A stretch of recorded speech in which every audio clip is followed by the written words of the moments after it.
on a controlled environment, on the chassis dynamometer, under the conditions you would do certification.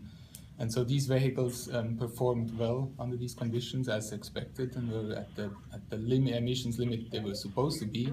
And so we use that to verify that these vehicles are actually in a working order from a technical standpoint. There's nothing mechanically wrong, obviously wrong. And so after that, we were taking after each test, we were taking the vehicles on the road and in the actual on-road testing. And there we started to notice that the trends in the emissions rates were basically not as we expected. From all our experience, we have mainly from heavy-duty trucks, which are equipped with similar, same technologies. We would expect as soon as your after-treatment system reaches a certain threshold temperature where it starts operating its more optimized state, you would expect the emissions to actually, there should be a characteristic drop in the rate. You may not be able to quantify at that point yet, but you should see that drop. And so we didn't see that. We were driving in the cities where you have more stop and go conditions, so we have lower exhaust temperatures and you may have lower efficiency of the system. But then once we went on the highway where you have higher speeds, higher exhaust temperatures, and your system should work at the most optimized point, we didn't see any change either. So that's kind of like the first time we noticed something is different. With our experience, we know what to expect from. We go in with an hypothesis that we know what is going to be the outcome, and it's not a blind hypothesis. We know because based on the technology, we know how it should perform, and we didn't see it that way. So that was the first clue that something could be going wrong. But at that point, we still thought it could be a design issue. We didn't point it towards a defeat device. Most often, during a design of a vehicle, there could be human errors in which the vehicle does not perform well in real world conditions, and we honestly thought that could be the main issue. That while we took it on the road, the vehicle is sensing some parameter or factor which is not allowing it to perform that way. And the other things would have been just an internal joke amongst us. We just joke around saying they could be doing something, but it's just a joke. We never implicate anyone. Yes. The other point is also the manufacturers are actually having certain contracts with the regulators to have certain, they call them AECD.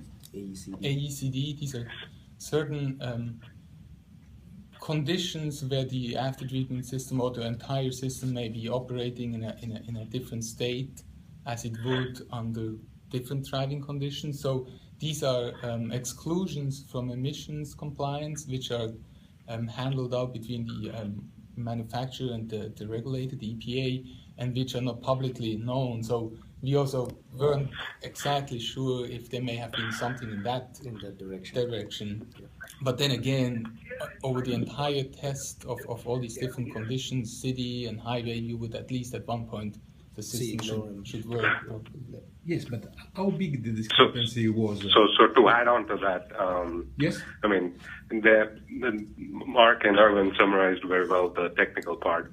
The human side story is we had never had opportunity to test the light duty diesels. We are always looking into the heavy duty, and we have a vast experience in heavy duty in-use measurements going back to 1998 and 2000 during the consent decree, where the heavy duty industry, heavy duty diesel manufacturers were doing this similar thing. They were using defeat devices, and we started the MEMS program. I've been working from then, so I have a little bit of background from the heavy duty side. So this was an opportunity to look, hey, is light duty are going to do the same thing? And again, when we tested on road, it was showing different numbers than expected, and especially for the Jetta, which uses a different technology than what is used in heavy duty mostly. It uses a lean NOx trap, which works differently, and it's not as effective as a SCR. It is known, but it is cheaper than SCR. So that's where the whole thing started, and we kind of, while running the test, we were not calculating the final numbers, but it was showing up. It raised flag. Going further, and like we know that in heavy duty there are exclusions which are negotiated with the EPA, so that under certain conditions it has to operate this way, and we would not know those AECDs because it's not public record. So we were thinking that it could be one of those issues, and we are seeing these high numbers. And in the end, as usual, we wrote the report and gave it to CARB, and also ICCT took it and looked at it, and they started discussing, and the whole thing started to fall apart. So, yeah, that's how we also came to know that, hey, these guys are doing something which is not known to the public.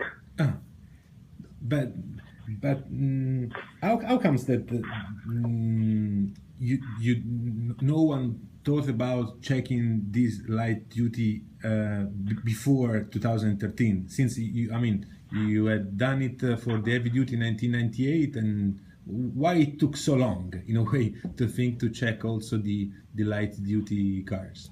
There's no requirement, and the other thing is the light duty regulations are more tweaked towards gasoline industry, because the diesel passenger car is not a very significant portion in the U.S. If you consider gasoline, it's a three-way catalyst, and it's most often 95% efficient in reducing NOx. So as a result, the increase in NOx from a gasoline vehicle is probably due to either age, and there are some strategies sometimes a manufacturer would play, like for instance on highway operations they might go slightly lean, which might increase NOx, but it was still never a concern for the gasoline industry. But diesel has this problem because of the way the engine operates, that there is a very steep trade-off between fuel economy and NOx and the way the different after-treatment systems work. So that's one of the reasons, and then the regulation never asked the manufacturers to do in-use for light duty. To put it simply, maybe also from EPA part, the number were so small that maybe they weren't so much worried, or sure. Maybe we think also that was a part of the problem. Yes, please. Adding on to that, in light duty world, it's always the vehicle. So if we look at the regulations, they have different classification based on vehicles. It's not the engine. They test a vehicle as a whole, and going back to the regulation side, whereas the heavy duty diesel, it's the engine, and you can take that engine and put it into any application. Whereas here it is tied to the vehicle, and that's why they always, to have a repeatability, they started doing this chassis dyno and gave a standard cycle. And again, they were trusting. It's an honor system, the spirit of the regulation, and they never thought of going after and checking. And also, like Irvin said, diesel as a particular, it's unique, and you can alter how it works and where. So that's one of they did not realize that it could be done, and again, it's better late than never. So they did catch up in the end. Yeah. The logistics are also difficult. To do a in-use, real-world in-use program for light-duty vehicles is slightly more difficult than diesels because of the sheer population of vehicles and procuring them from individuals and such. diesel program, even though the US EPA requires in-use evaluation of diesels, it is more manufacturer-induced. Manufacturers lead the program. They go and contact their customers, say, we have to report your vehicle emissions to the EPA, so we need to test it. So the EPA really does little, even in the heavy-duty in-use program. So that could be another thing. There's just millions of cars out there. It's very difficult to do an in-use evaluation. But in your particular case, those 3 cars belonged to whom? 2 came from rental agencies, and 1, the Passat, came from a private party. So you convince a normal citizen to give you his car number? He was about to, we came across advertisement online that the person was about to sell his car.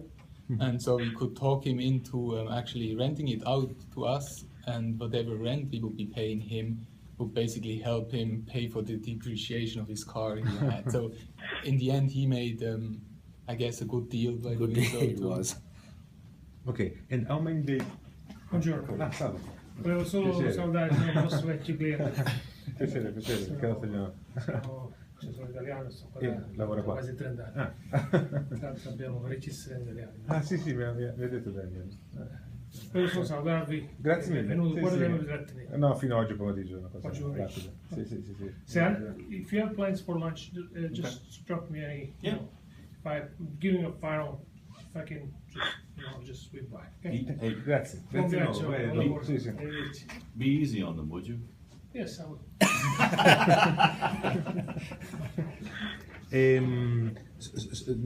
How many days did you test these 3 cars? How long did the test last? It's probably each one was, the on-road was a week for each one, and then we had another week on the chassis dyno, or the laboratory for each vehicle. And the Passat was probably a week and a half, a little bit longer, since he took it on that long trip from Los Angeles all the way to Seattle and back. But for the BMW and the Jetta was a week Each. Yeah. So I think a month and a half, taking account all the logistics of procuring vehicle and everything, the entire program was finished. Because again, it was on a very short budget, so we have to finish it. Otherwise, we are burning money. Okay. So in total, how much did it cost the test? It probably went a lot over budget, but we got 69,000, right? 69,000, but not all of the 69,000 is used for the project because the university takes a part of it. So the 26% of the 69,000 goes to the university. So that leaves us with around $40,000 to do the project.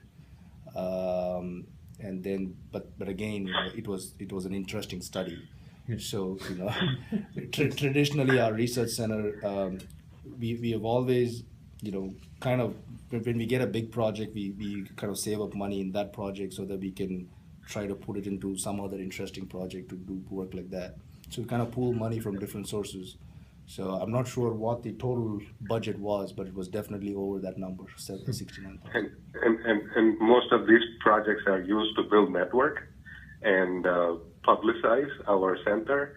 And we do take these little projects, and this has, I hope this will, and I wish this will yield in a big way. It has already, I hope it will be even more. Yeah, there's no doubt about that. So now a very personal question, which is, how did you find out, what were you doing the day that the news broke, September 18, I think, it was a Friday? What were you doing that day? What is your memory of that day? I remember I was in my office, not sure what I was doing. Must have been doing something on my computer. Dan's the office next to me, and he came in and he said something. He just mumbled something about US EPA and Volkswagen. I'm like, okay. Then I saw him run a couple of times back and forth, so I knew he was getting excited about something. What was that? He was running back and forth between in the corridor, and I knew he was getting excited about something. So I kind of asked him, and then he forwarded me to the letter that EPA released to Volkswagen, and when I read through it, I saw CAFE's name in it, and even at that point, what was your first reaction? I mean, I was telling Dan, I'm really happy that EPA kind of acknowledged us in this letter. These kind of small things gives us happiness. Our name being mentioned, by the EPA in a letter that probably nobody else other than Volkswagen would have seen initially. That's what we thought. So we were happy then that we were recognized for the initial data. I've always said our part in this entire thing is really small because we got the seed data, but a bulk of the work were done by the regulators in going after them, doing an in-depth investigation to kind of making Volkswagen admit. So when you read through the letter, you kind of read through everything that EPA and CARB have done, and then they kind of put their CAFE data was instrumental in getting it. So we were really happy. At least I was really happy at that point. But at that point, I never knew that this was going to spiral into this big of a deal. Yeah, because without your data, there would be no story. Sure, that's positive. Sure, it's not an AI hypothesis. Without your data, there wouldn't be this story. Yeah. And what about you, Mark? I was actually in the middle of writing my dissertation, so I think I have my phone off for most of the time. Hiding in the library, I think, probably, or at the house, right? And I was back home, kind of locked into my room and just typing. And I think only later in the day I looked at the phone and saw a message from Dan or from Marvin. And even the next few days, I was still, since I was working on that dissertation, typing, I didn't really go out and actually realized it only probably a week later what really is going on. From my end, I got to know through Facebook. I'm like, Dave, actually Dan, they were all calling him David. I'm like, so I got to know a day later, and I said, oh, something is going on here. And I kept quiet, and actually in my office, there are two more Italians who graduated from WBU, and they said, Hemant, do you know that CAFE is in the middle of this whole revealing of this thing? And I was like, yeah, I know. And they said, isn't it good news? And I said, well, I was part of it. And they were like, really? Show me the report. And I showed the report, and I said, don't tell anyone, just keep quiet. And the next thing was he emailed that whole report to the director and saying that, hey, we have that person in our team, and he is here. And I'm like, don't do it. So that's how, for me, it kind of got publicized in GM, and it felt really good. I mean, first few days I was thinking, oh, it's gonna die down, and we need to get something out of this. And I was talking with Dan and Irvin and Mark, and yeah, I mean, as we are moving forward, it's still, I mean, it draws attention. We draw attention here, and it feels good. They even call engineers do not get the status of a celebrity. It's kind of it's like in our own world, we do have some recognition now. That feels good. Yeah, cool. Daniel, could I ask you already to change place, and I will pose you a couple of questions with. Yeah, it would be great. Yeah, and now a question for everyone. Did you before the news broke? You never. You said it was an internal joke. You never thought that there could be some. I mean, it was made on purpose. There was some device. You never thought that could be the simplest explanation rather than a design defect. I mean, No, I mean, again, from the time the heavy duty people were caught for this defeat device, from then on it's been always in jokes among emissions research people.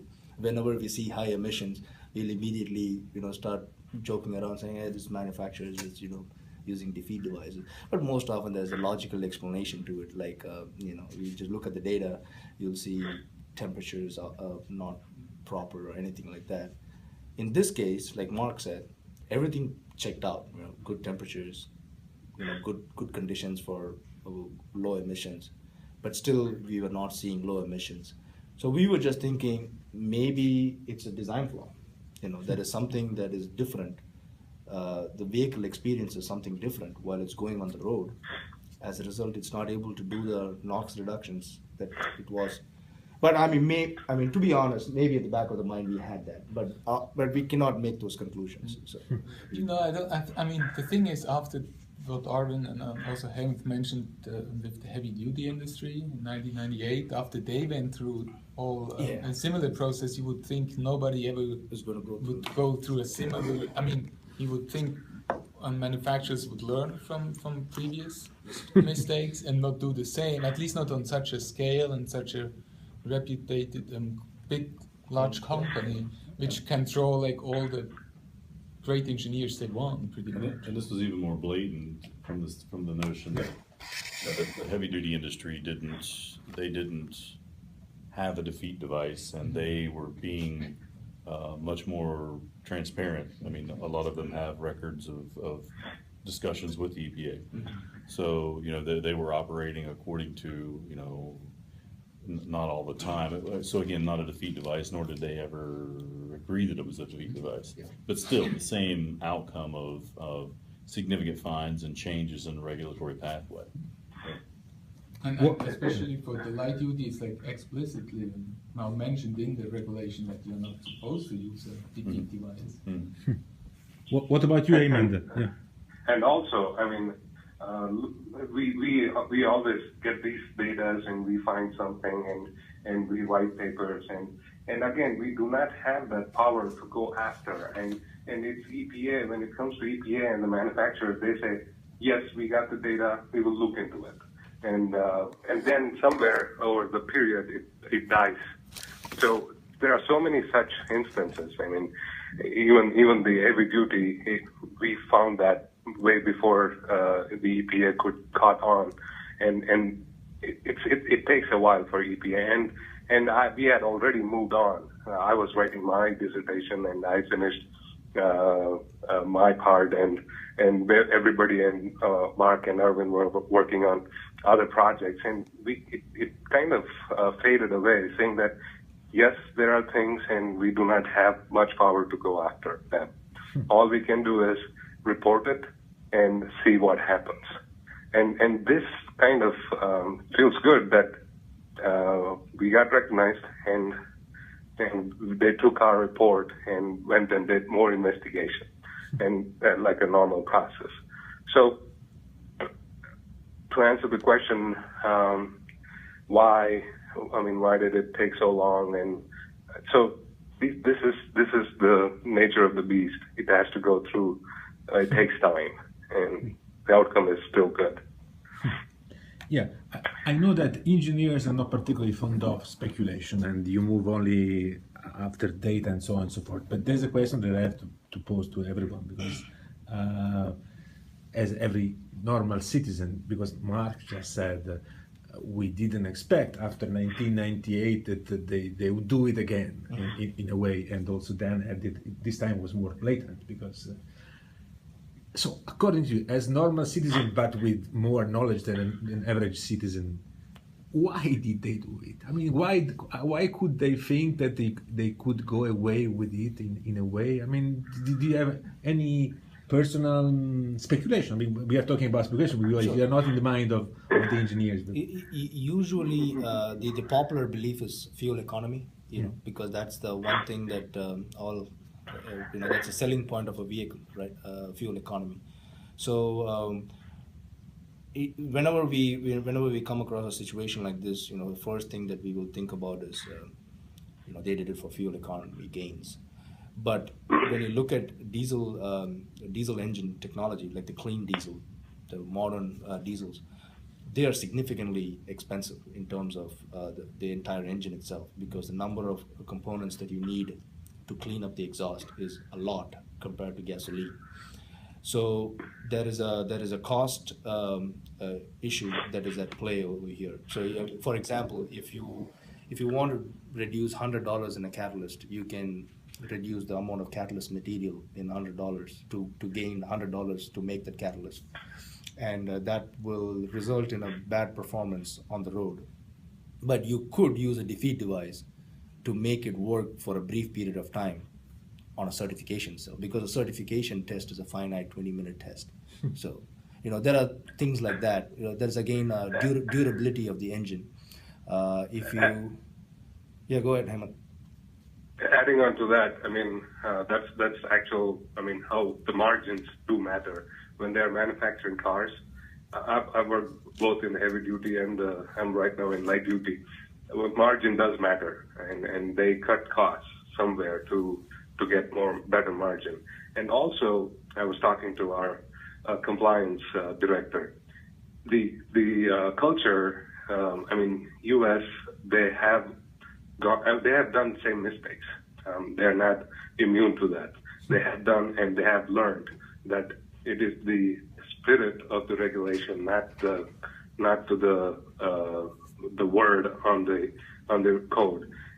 That's how U.S. people, they try to meet the regulations, whereas the culture in Europe, it's mostly I meet to the code. Outside it, you did not ask for me to meet, and there was never a on-road test. And they have. It's always the negotiation is the EPA or the Environmental Protection Agency or the industry who gets the more say, and that's where they agree upon things, and so one is the cost and the other one is the culture, and here in the U.S. they have learned their mistakes and also the light duty and the heavy duty, they do not talk to each other. In light duty they always tune it to the vehicle, and in heavy duty they always tune the engine in the cell. Here it's completely different. If I come and work at the dyno, they're like, why do you work so much at the dyno? Why don't you go and calibrate on the vehicle? So it's more on a vehicle perspective than the engine. It's a little bit different way they calibrate the engines in these two different fields. I see. What about you, Mark? What's your explanation? Why did they do it?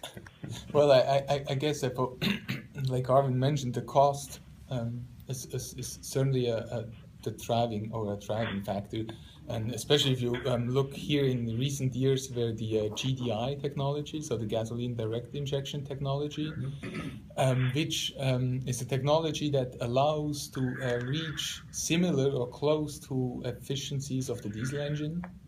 But what's the name of this technology? GDI, gasoline direct injection. Okay.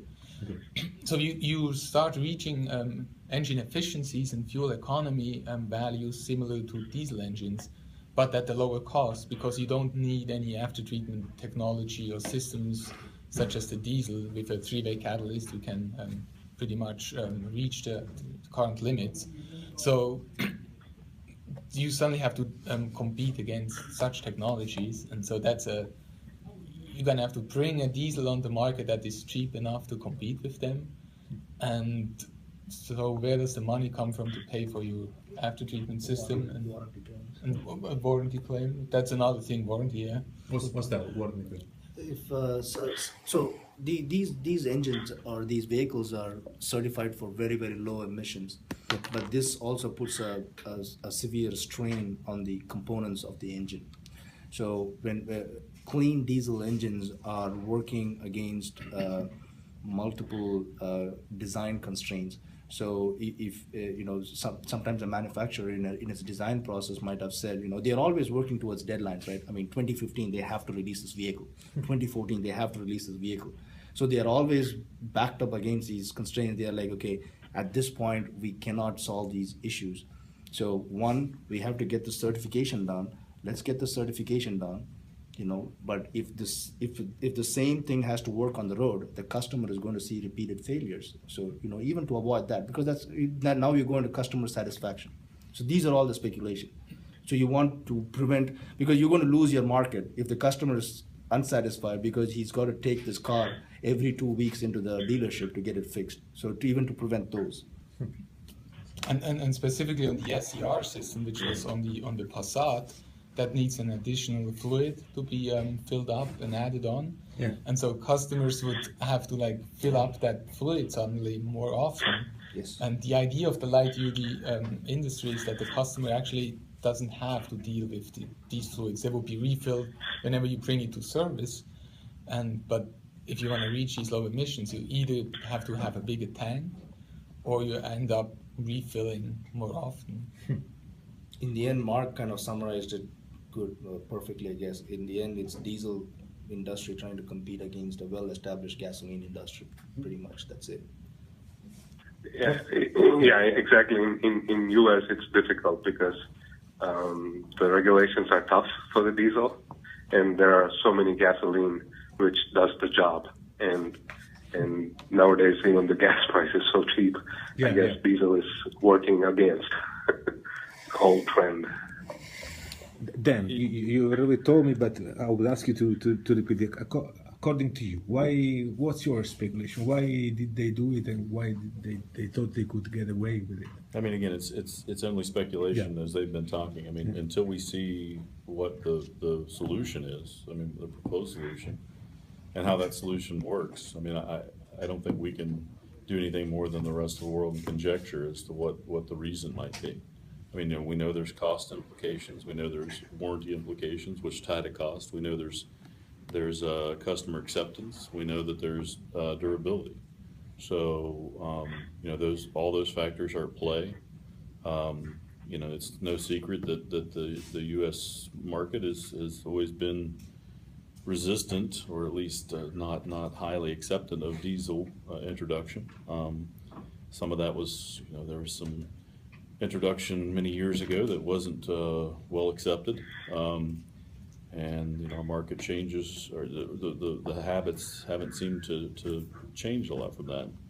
There's a lot of reason to want to use diesel, efficiency gains, particularly engine performance for heavier vehicles, SUVs, pickup trucks. But as Arvind said, the newer modern clean diesel technologies and the turbocharged diesel technology in general is significantly different than the past. So I think that we'll see them gain headway into the market. And I think this is a setback. But again, this is not a diesel versus gasoline argument in this particular case. This is a manufacturer's approach to how they introduce the product and how they deal with certification and conformity.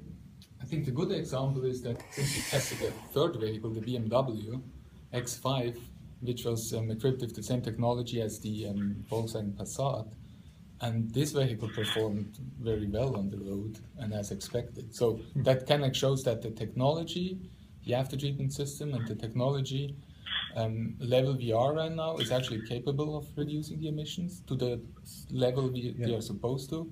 And it's really more the way the manufacturer implements these technology and how he does his coding and algorithms and such, but not the technology itself. Yeah, the X5, if I'm not mistaken, is a bigger car than the other one, no? Yes, crossover or... Yeah, crossover, right? So, which is easier also to host a bigger... There's more, exactly. There's more space also for the DEF. Yes, exactly. Perfect.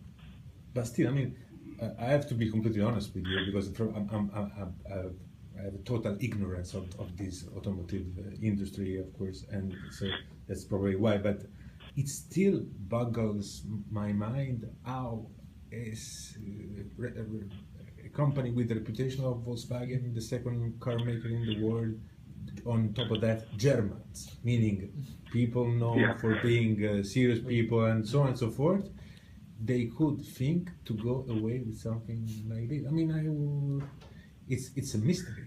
It's a mystery because I mean, Dan very diplomatically says it's only a setback, but I mean, it is. I mean, you have to talk about it in the present tense. It is a huge setback. There was an article today. Today, the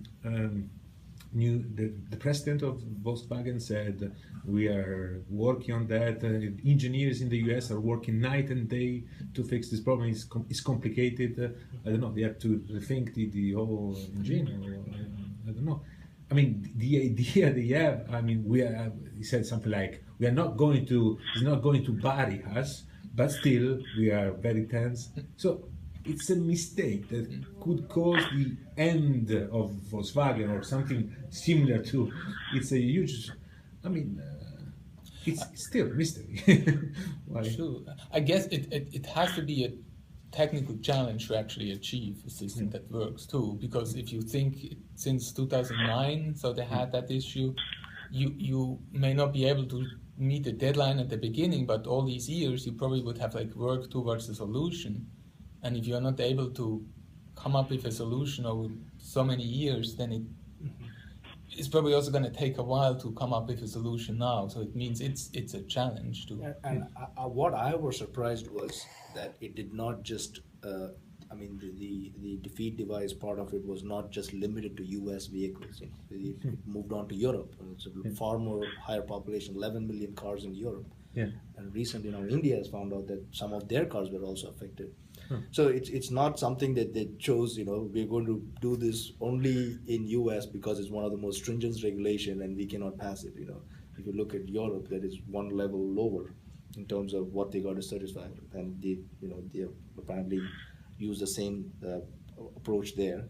They're using it for the rest of the country. So that part is I've still not been able to figure out why they would do it on a global scale. Yeah, because they could have thought. I mean, in the U.S. there are so few cars. I mean, probably no one will check it. It's such a tiny percentage of the total. But Exactly. they cannot think the same about For the rest Europe, of the because Europe there huge are a diesel lot. population. Yeah, almost half of new cars sold are diesel in Exactly. Europe, which means that a huge population, and still they've done it anyway. I know maybe they were happy about what was going on in the US, and they said, I mean, if we cheated the Americans, we will cheat more easily the Europeans. I don't know. It's weird. It's very weird. Okay. Yeah, and yes. another thing, when they say that they blame few engineers for this, is kind of ludicrous, because any big manufacturer will have so many layers to pass through these compliance issues, because compliance, they take it serious, and sometimes I feel that their explanation of putting blame on few engineers is not Convincing. convincing. Yeah. So. Yeah, I think it's, yeah. And also, I mean, this is the notion. Maybe you can answer, Riccardo. Here in the U.S., we say that EPA has more power, and how about in the EPA in Europe? Do they have much say? Because there's the pop. I mean, like you said, the majority is diesel vehicles, not gasoline. I'm afraid I cannot reply that. I'm not in the position. I mean, I don't think they will have that big power. To be honest with you, so maybe they took advantage of the fact that they had our regulation system is even weaker is definitely weaker than yours. So even if the cars were more, they were counting on the fact that the regulation system is not that strong, probably. But this is just a speculation, yeah. And another very quick and human question: did you ever fear of the consequences of what was going on? I mean, because this is the classic tale of you heard about it maybe hundreds of times, but David versus Goliath kind of stories, which means from tiny West Virginia, okay, which is not that tiny because it's a huge university, 30,000 students. I mean, It's just the standard of geological space.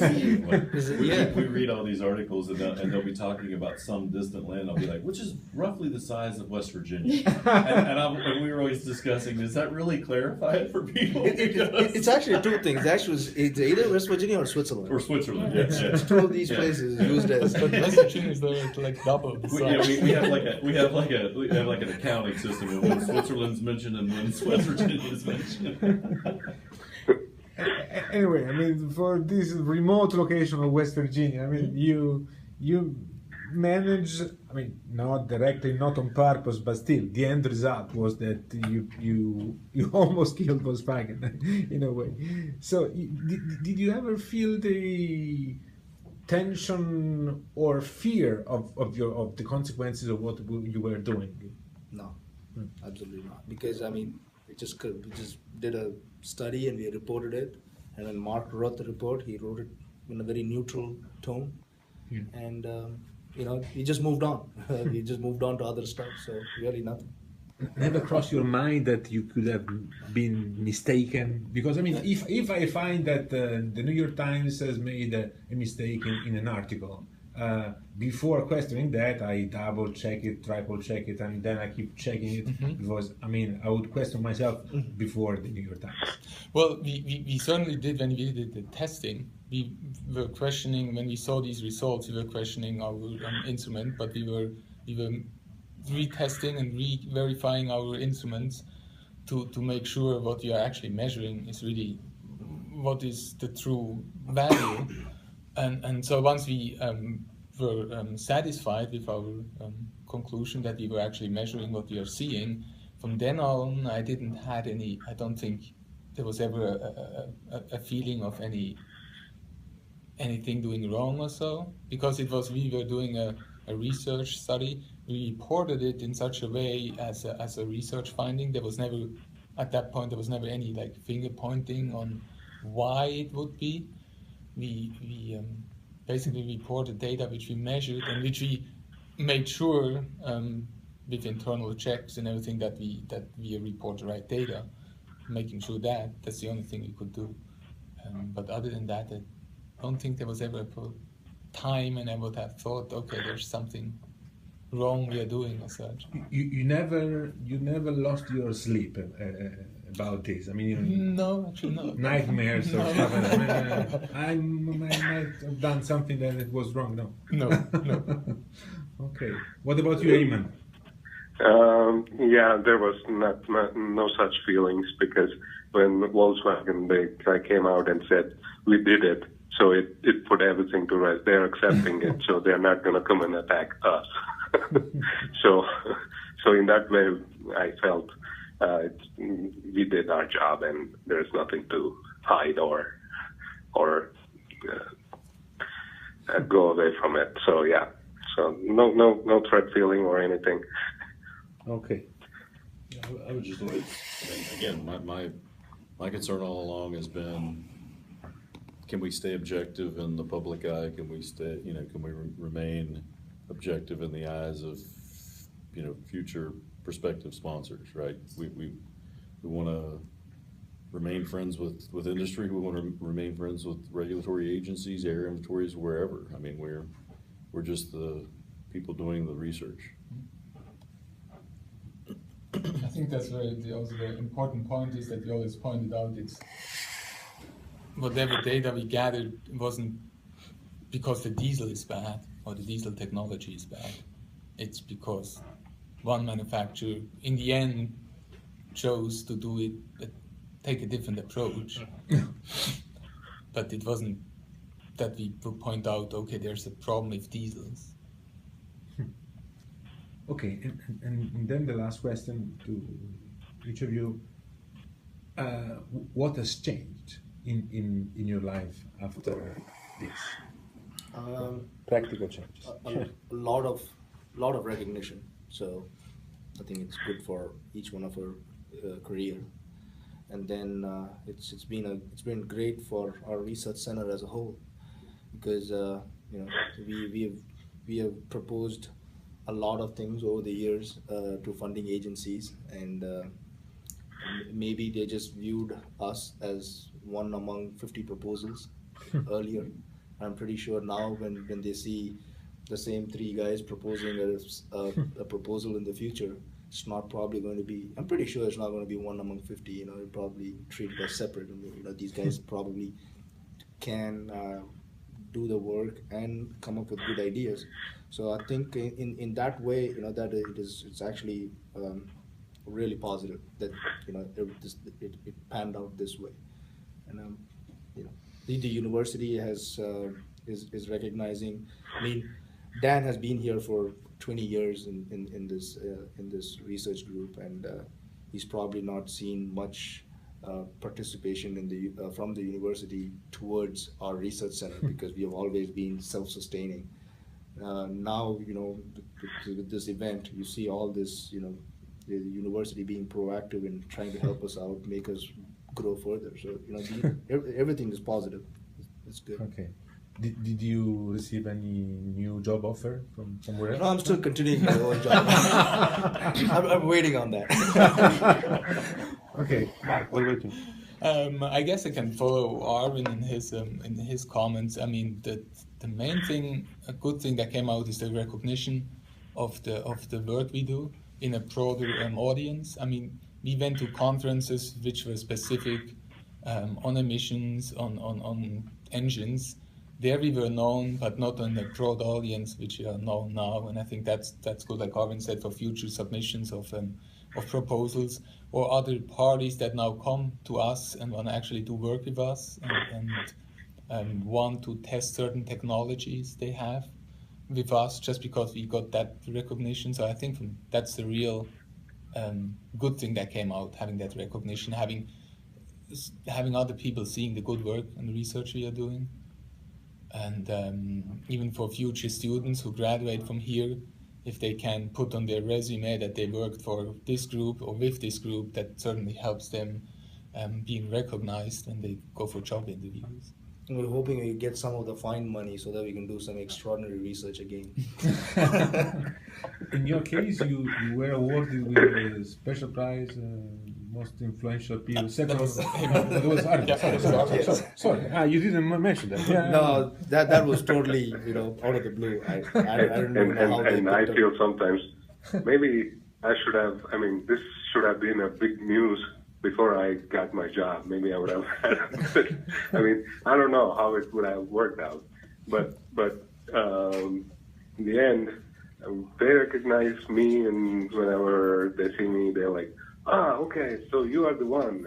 So before that, if I say that, hey, I worked on news and did this, and they would be like, okay, move on. And now they're like, oh, okay, this is the news, and this is how they came down. Okay, now they pay more attention. Yeah. And yeah. So otherwise, it was like our work was never kind of like the what do you call the most noted work. They always put emissions in the background, and they say, okay, we meet. And that's how it used to be, and now it has got some traction. Yeah. Some extra traction. Last question, same question to Dan. How it changed your life? Again, I think the biggest thing is, the biggest positive thing has been opportunity of new students that have shown interest from abroad. Getting our name in an international to an international audience. We've always wanted to move the research group and our research efforts out to other nations. I think, Marissa, I got to be politically correct. Is it developing nations still? It is. So there's a lot of nations. Yeah. India is a prime example, and I mean, it's not coincidence. I mean, Arvin's here. They're developing what their emissions and air quality standards are going to be like. I think a group like ours can be very helpful there. and engaging their students at the same time. So I mean, I think that's a huge positive. You know, the university is now, you know, making investments. They're recognizing our efforts, and you know, probably the biggest detriment has been, as you said, Arvind and Mark getting offers from other places, you know, trying to keep the team together.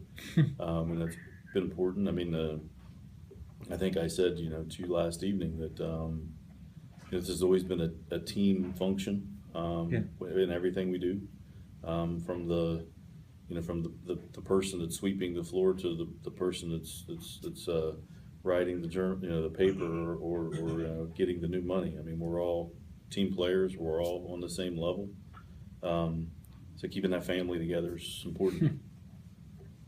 Since you're the Italian paper, there's a lot of Italian students who want to come here and get a master's. In fact, it's just coincidence. Yesterday, I had to write a letter of invitation for a student for him to come here and work on some numerical simulations for us next year fall. Yeah, I told him about Tor Vergata. I told him about Stefano last evening in Vincenzo. So Dr. Malone there in Tor Vergata kind of mentioned that there's a huge interest among people, students going in, pursuing their degrees in University of Rome, to come here and at least work in cafe for 6 months or so that they can, you know, they think it's going to do wonders to their resume, I guess. And it's a good fit because you got extremely bright students in the area of combustion, and we have resources here that they don't have access to, and we bring them over in the you know, the technical hope of, you know, working together as a team, and maybe some of their experience in combustion will spill over to our students, and vice versa with the hands-on and the ability to experimental work. You know, ultimately you end up with, it's bigger than that. You know, you end up with a cultural exchange, you end up with friends. I mean, that's probably one of the biggest struggles of being here in 25 years. It seems like every 3 or 4 years you lose a batch of friends. But the group stays together. I mean, you know, the out in industry now, you know, social media or just texting or emails, you know, a lot of this has kind of sparked it again. But you know, it's really a family kind of feel. Okay. Thank you.